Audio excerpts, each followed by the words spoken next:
Chairman Durbin, Ranking Member Grassley, and members of the committee. I'm Wade Henderson, Interim President and CEO of the Leadership Conference on Civil and Human Rights, a national coalition of more than 230 organizations dedicated to building an America as good as its ideals. Thank you for inviting me to share our coalition's strong support for the confirmation of Judge Ketanji Brown Jackson as an Associate Justice of the U.S. Supreme Court. By any standard, she is an exceptionally qualified nominee. When confirmed, Judge Jackson will make history as the first Black woman to serve on the Supreme Court, and it will happen 55 years after civil rights lawyer Thurgood Marshall was confirmed as the nation's first Black Supreme Court justice. We have waited far too long for this day, but we are nonetheless overjoyed that it has finally arrived. Judge Jackson's presence on the court will matter tremendously. We know that a more racially diverse court includes the perspectives of communities who have been traditionally excluded from seats of power, and that judges from different demographic and legal backgrounds infuse more viewpoints into their deliberations. Importantly, a diverse court helps communities trust that judicial decisions are not biased in favor of a select few. As you've heard this week, Judge Jackson will also be the first former public defender on the court and the first justice with any significant criminal defense experience since Justice Marshall. This is vital. Public defenders play a critical role in our criminal legal system, protecting the constitutional rights of people who cannot afford lawyers, but they remain vastly underrepresented on the federal bench.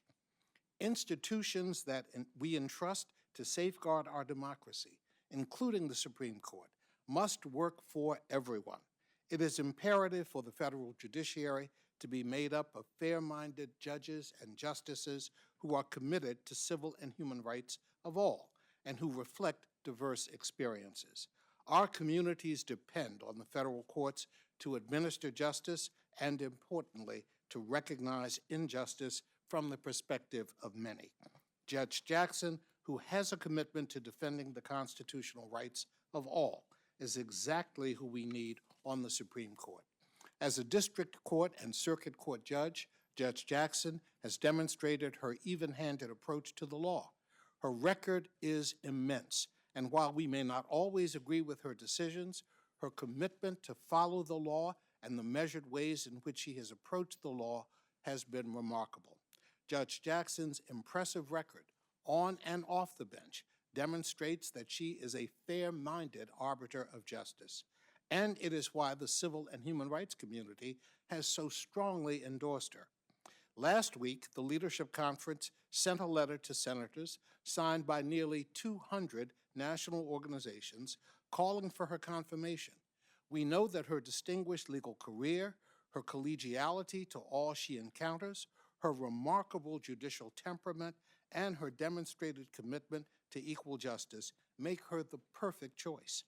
57 years ago tomorrow, Dr. King and thousands of foot soldiers arrived in Montgomery, Alabama, after marching from Selma in their quest for voting rights. Decades later, this historic moment represents yet another step on our nation's long march toward a more inclusive democracy. As Dr. King said that day, the arc of the moral universe is long, but it bends toward justice. Today, we must all recognize that Judge Jackson's confirmation to the Supreme Court will bend that arc a little more. All of us who are impacted by the decisions of the court can be confident that Justice Jackson will continue to do her part to keep the sacred promise of our courts and our country. Thank you, and I'm happy to answer any questions.